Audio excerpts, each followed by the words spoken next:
Good morning and happy Saturday, beautiful people. Welcome or welcome back to my channel.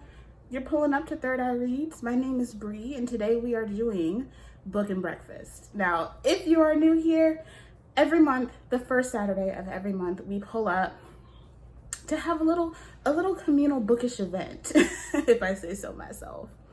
We cook good food, we talk about books, we get together for book club, and I give you guys a bunch of bookish news as well as new releases. This video is like a hodgepodge of all of my favorite things. So this month, we read Nikki Chambers Shakes It Up by Cherish Reed for our Hot Girl Summer pick for July.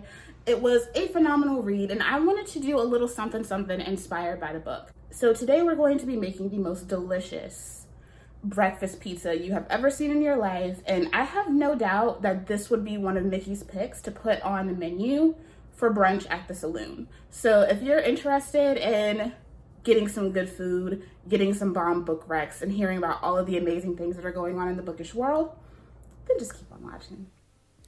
All right, beautiful people, let's go ahead and get into this meal. Today we are making a absolutely delectable breakfast pizza with tons of layers of flavor. It's really easy, and we're also going to talk about Nikki Chambers Shakes It Up, so go ahead and tap in, y'all. I had a really great time with this book. I'm really excited that you guys chose this for our book club pick of the month.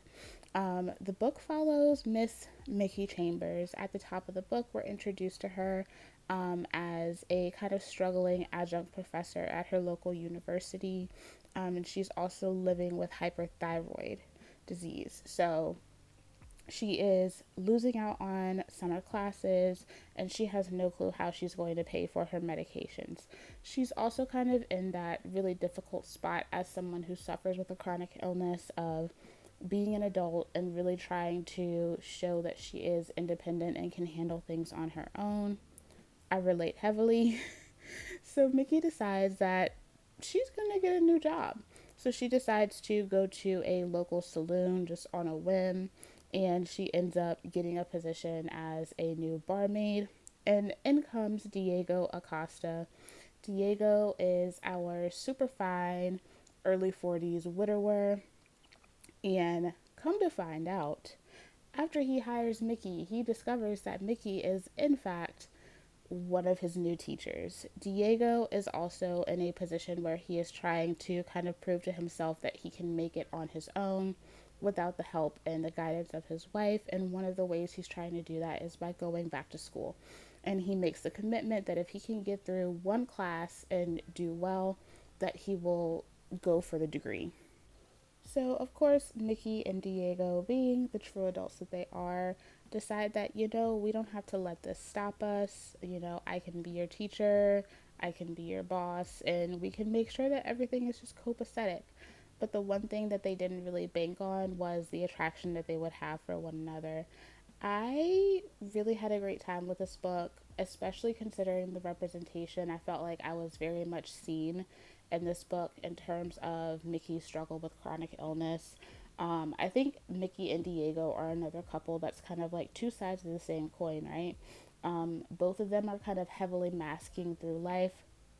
Both of them are also in situations where, as adults, they're trying to prove that they can do the things that they want to do. They're trying to prove that they can be independent and they don't necessarily need as much hand holding and guidance throughout their lives. They're just doing it in very different ways.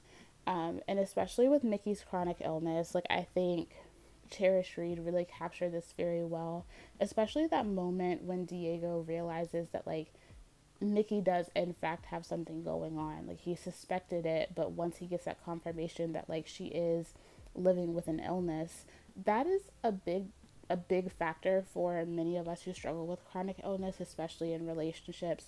Oftentimes, that first time that your partner sees you in a flare up or like drastically ill, that's a deciding factor. Oftentimes, people leave, but regardless of who that person is, they do see you and treat you differently.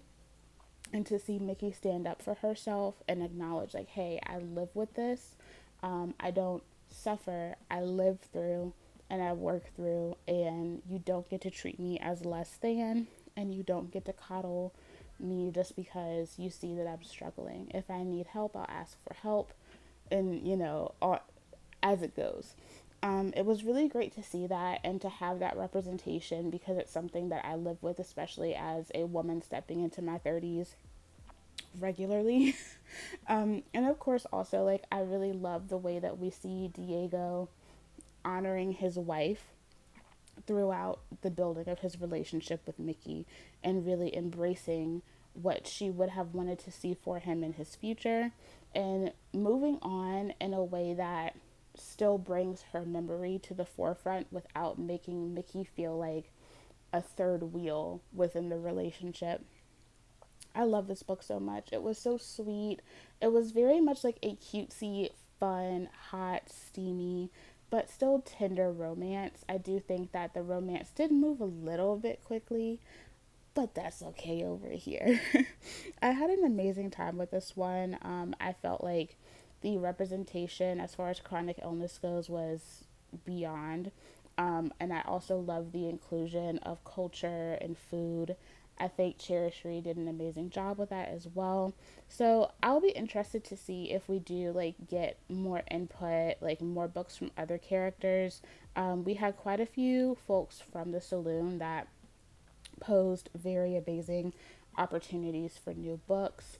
So I'm curious to see that. Now, one of the elephants in the room, I apologize, guys. We were supposed to do a live stream last night. I was going to try to, kind of move it and do it again tonight, but I do not feel well. You might be able to hear it in my voice. I am stuffy.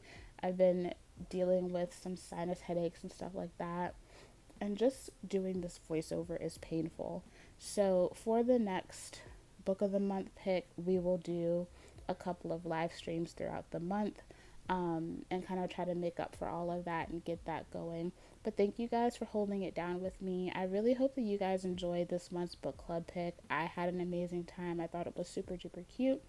And of course, I hope you guys go back and make this recipe when I tell you it was super easy and one of the most delicious things I've ever made. Me and my mom smashed this whole pizza to bits, and you don't even have to make your own crust. You can go get some from the store, and it's so good.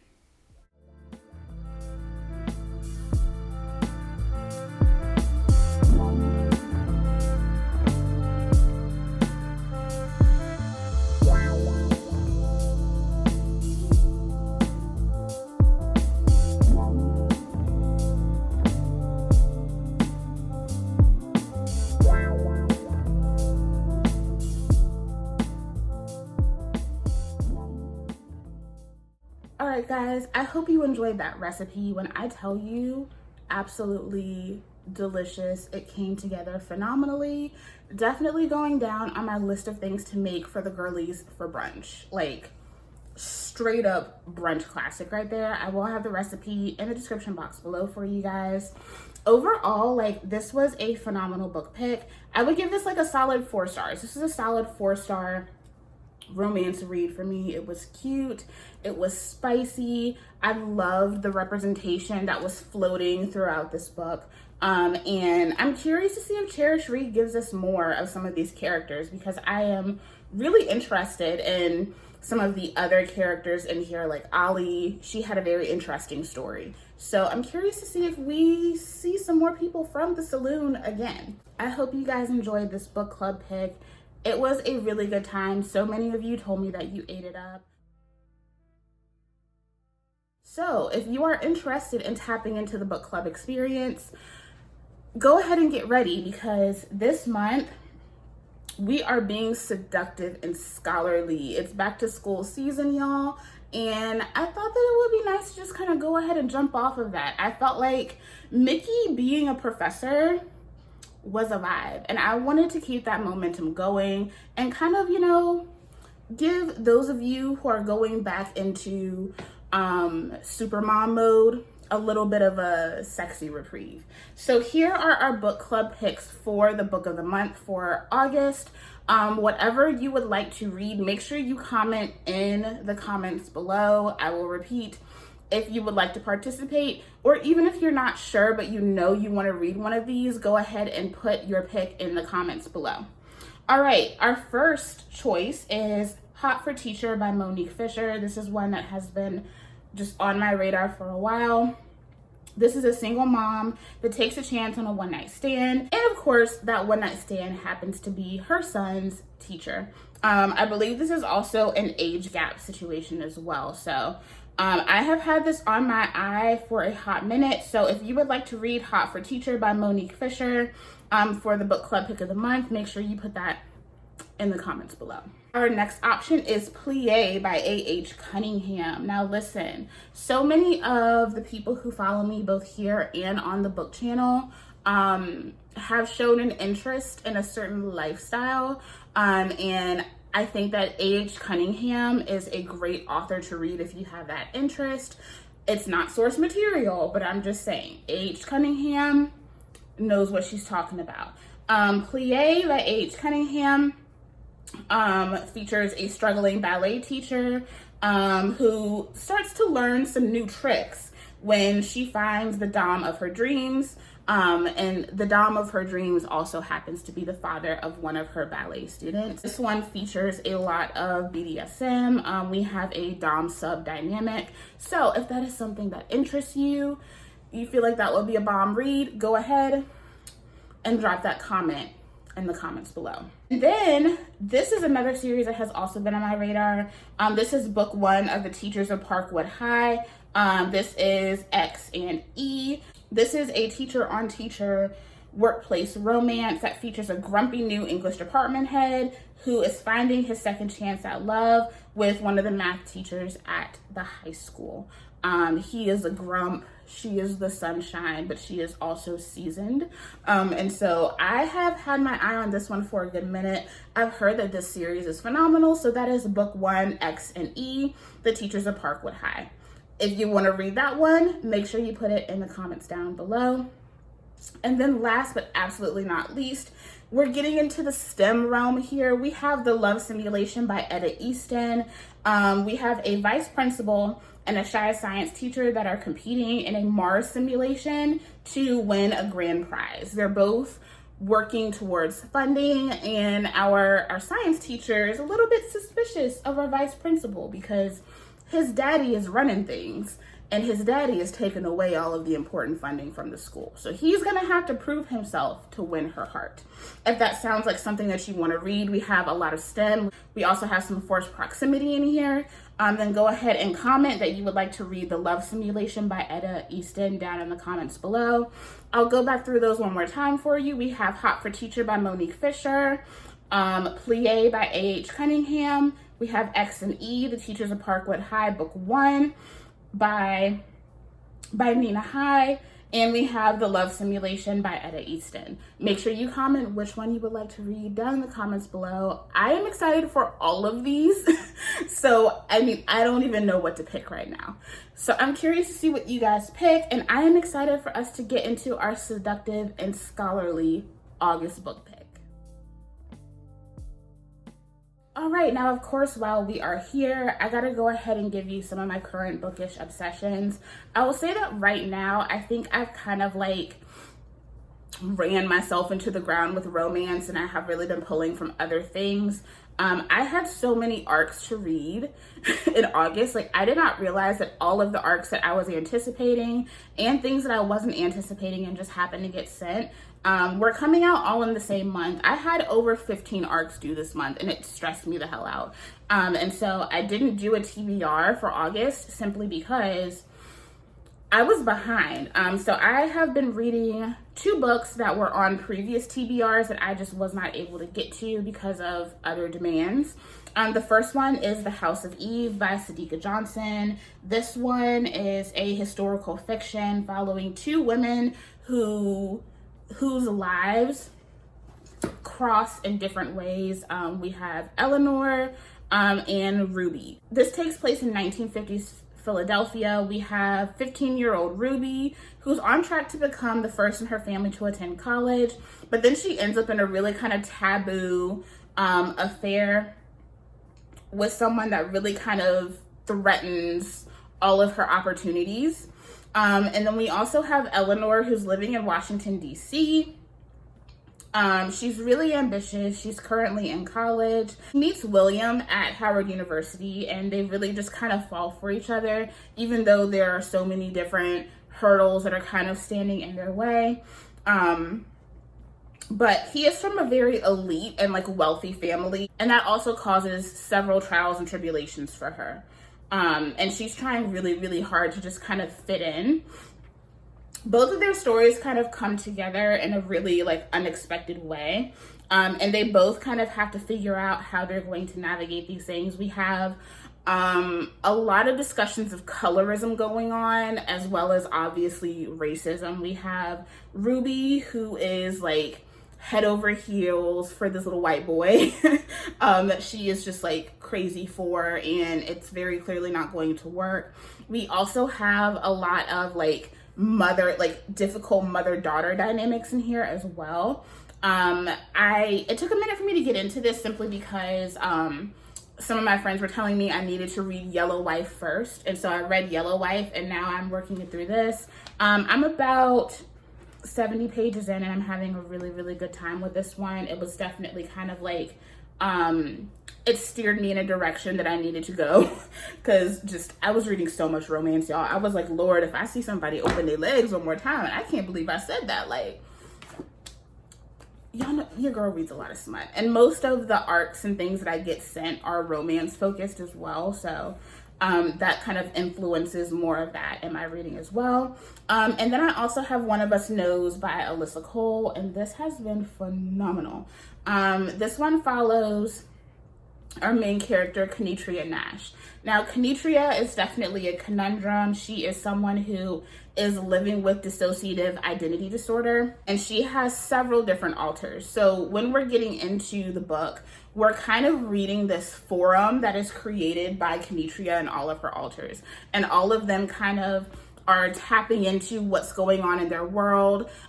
Some of them come to the forefront and kind of take over, and some of them don't. When we are introduced to Kenitria, this is the first time that she has been front facing in 6 years. Like, she has missed the pandemic. She has been like evicted from her home, all of these different things. So she comes back and she finds out that they have taken a job on some secluded island to help care for this home, because she was fired from her job and so many different things happened, but she has no idea what has happened in the 6 years that she has been dormant.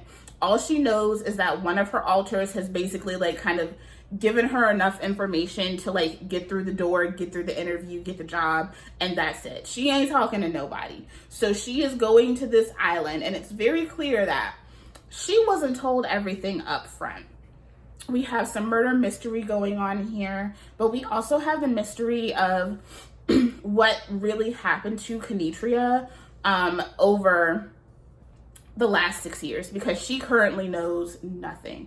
This is so good, and it's so refreshing to read a book where dissociative identity disorder is not used as the gotcha plot twist. Like, it's upfront, it's there, and it's explained very well. And I really appreciate Alyssa Cole for that, because I feel like so many people use dissociative identity disorder as like some kind of gotcha, and I find that so deeply ableist. Like, it's gross. This has been really, really good. And so it's interesting because it's like we're getting all of these different POVs from all of these different characters, but really and truly all of these characters are Kenitria, just those different fractured pieces of her mind from whatever trauma occurred at some point in her life. This has been really, really good, y'all.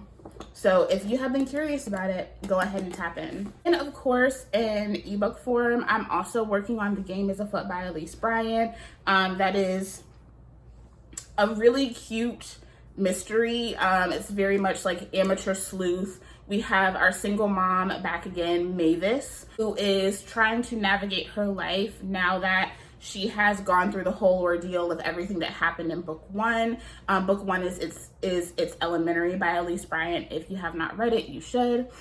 So she is still reeling from that. And even though she received a nice little settlement and a lot of things have settled down at school, she's still dealing with a lot of difficult dynamics, being a single mom who is now also trying to navigate having a new relationship while her ex-husband is trying to be more present and be around. That is making her feel incredibly insecure. On top of events taking place in which lead to a little kid's soccer game gone awry when the coach just up and dies on the field. And now they're trying to figure out what happened to this man and who would have wanted to kill him. It has been so good. I love Elise Bryant's writing, but I just also love this cast of characters. Mavis is like quintessential millennial mom. Like she really is, you know, like she's in her early 30s, trying to navigate being a single mom, trying to learn to accept help, trying to learn to take care of herself, and also like navigating a job that doesn't appreciate her, and trying to raise like a very strong, confident daughter. And that little Pearl is something else. Like she's something else. She really is. I love all the characters in this book. Like the cast of characters here are all just so deeply lovable. They keep you interested. The dynamics just eat. They do. Like my only thing now is that like obviously this was an arc. I'm really behind on all of my arcs.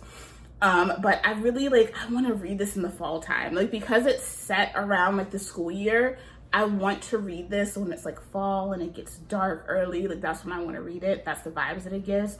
If you're someone who likes those like kitchen mysteries, but you want something a little bit different, highly recommend It's Elementary and The Game is Afoot by Elise Bryant. You do need to read them in order.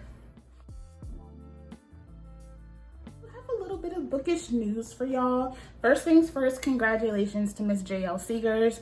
I feel like Janelle has had like the best year so far. We already know that she has been picked up by Bloom. And so the New Haven series, as well as a couple of others that haven't been released yet, are going to be traditionally published. And now the New Haven series has been optioned for television. So she has been picked up. I'm super excited myself, as well as so many of my bookish friends have been like, we need the New Haven series on the screen. Like we need it on TV. I am so excited to see these characters brought to life. I already have so many thoughts of like the casting and everything.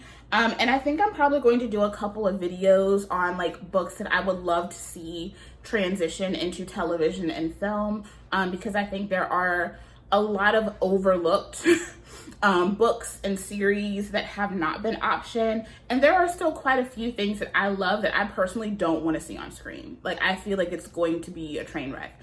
So if you guys would like to see something like that, let me know, because I have been thinking about doing a video like that. So congratulations to JL Seegers. Obviously these things take time, so we don't know how long it will be until we get that, but that is really, really exciting. I cannot wait to hear Arms Up Angel on the television. Then those of you who love to go to bookish events, love to meet authors and voice actors, Sinful Signings wrapped up last weekend, and we already have new announcements for the next Sinful Signings. So Sinful Signings 2026 is going to be in 2 different locations. We're going to have 2. I think there's going to be one in March and one in August. The one in March is going to be held in Roanoke like always, and the one in August is actually going to be out here in High Point, NC.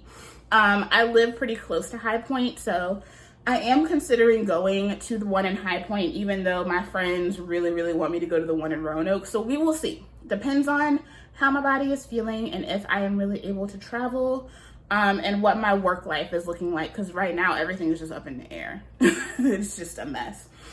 So we shall see. I'm really excited though, because so many of my faves do tend to attend Sinful. So if that's something that you've been looking for more events to go to that are on the East Coast, definitely check that out. I also, next year, I need to go to one of Alexandria House's events because I didn't realize that she was hosting events in Charlotte. I need to get on that shit, like, expeditiously. Okay, baby loves, we are almost at the end of our little meetup today. Last but not least, we do need to talk about August book releases. Now, we do have a couple that just came out. We have Bones at the Crossroads by Ladarian Williams. This is book 2 in the Blood at the Root series. This one is set in an HBCU. This one came out on the 30th, so it'll already be out by the time you guys see this video. I forgot that this was coming out, truly. I will be honest, I own Blood at the Root, but I haven't read it yet. There was so much hype for this book, but then, like, when you kind of listen to some people on the end of it, you find out that a lot of people didn't like the book. And so I just kind of feel a weird way about it. I do plan on reading it. And if I can get my life together and do some reading vlogs, I might do a reading vlog on that. Every time I set up the camera to do a reading vlog, something happens, like, and I don't get to sit down and read. And then we also had Tender Offer by Tom V.A. Peart come out on 7/29. So those of you who love Tom V.A.'s writing, highly recommend checking this one out. I haven't gotten into her books yet. I do own the 7-Month Itch. And then Ella Takes the D or whatever, like, I'm ready to get into that one. So I really need to get into Tom V.A.'s writing this year. You guys let me know if you have really gotten into her books yet. And then we also had Birth of a Dynasty by Chinaza Bado that came out on 7/29 as well. I did receive an ARC of this. I was very lucky to receive an ALC, an advanced listener's copy. So I've been listening to this one and I'm really, really enjoying it.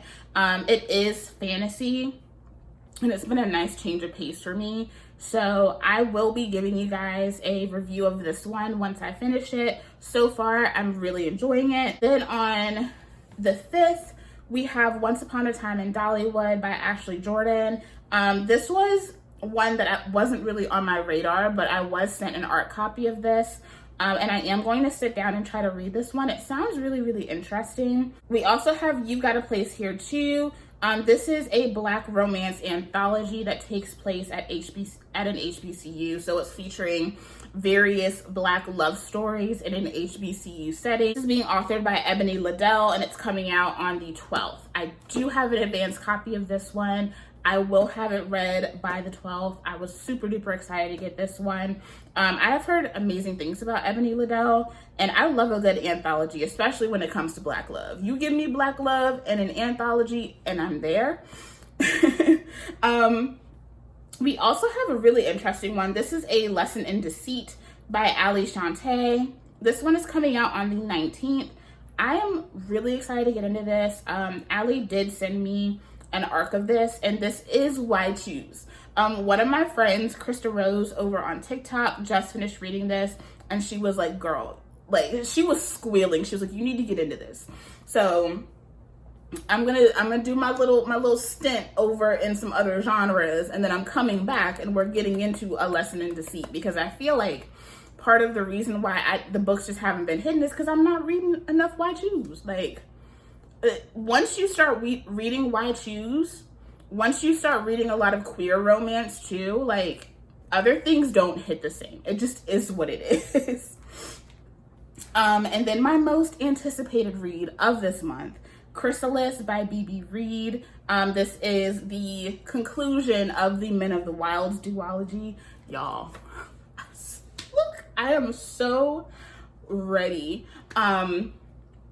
Book 1 is Crucible, and when I tell you, it's not one that I'm just gonna be like, I recommend. I did do a video on it and I was very honest in that. This is not the type of book I recommend. This is the type of book I tell you I read and I ate it up and I questioned my morals. And if you like shit like that, then you should go read it. It is a Why Choose featuring our pop star Aurelia. She is a pop princess, and at the top of the book, she has kind of been disgraced.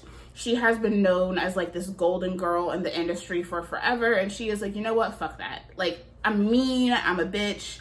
I'm not trying to keep up appearances anymore. And so she is being sent to Canada to kind of get away from the press. Her plane crashes and everyone on the plane is assumed dead. But Aurelia is actually not dead. She manages to make it out, and she finds a cabin in the woods, and waits to see if she can get some help from the people that live there. It's very clear that there are 3 men who live in this home, and she's hoping that when they get there, they will find her and help her get home. But in actuality, they are working to cover up the fact that she's still alive, and they take her. They take her.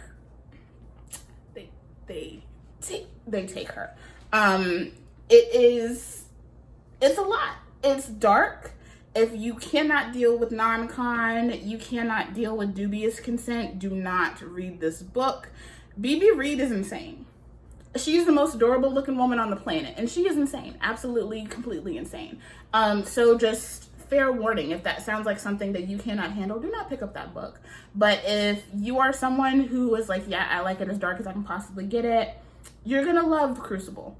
So I'm really excited because the cliffhanger that Crucible ended on, because I did not know that there was going to be a continuation. I thought that was a standalone. Yeah, I've been stressed out since I finished reading that book. So Chrysalis is going to be out on the 26th, and y'all ain't gonna hear nothing from me. I'm gonna be in that book.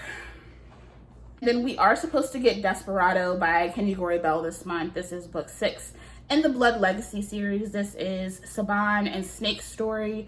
Really excited to get this one. This is like meanie on meanie. Like they're both, they both hate each other. So I'm really hyped for this one. I'm pretty sure I will get an arc of it because I am on Kenya's art team as well as her ambassador team. So I will be giving you guys a separate review on that one because I just adore the Blood Legacy series. All right, baby loves, that is it for this installment of Book and Breakfast. I hope you guys enjoyed it. This was a quicker one this month, but y'all, the food was bomb. Like I said, I'll have everything in the description box below for you to check out if you would like to recreate the recipe. It's easy, so flavorful, and so delicious. Gonna be perfect next to a good mimosa. If you would like to participate in book club, make sure that you comment what you would like to read for August down in the comments below. I will have those results up for you guys on Monday. And then that way we can go ahead and have our reading schedule up and ready for the month. Thank you guys so much for tuning in. Y'all know these are some of my favorite videos to do. You guys let me know what you have been reading. I love you guys. Thanks for pulling up, and I'll see you in the next one. Stay cozy.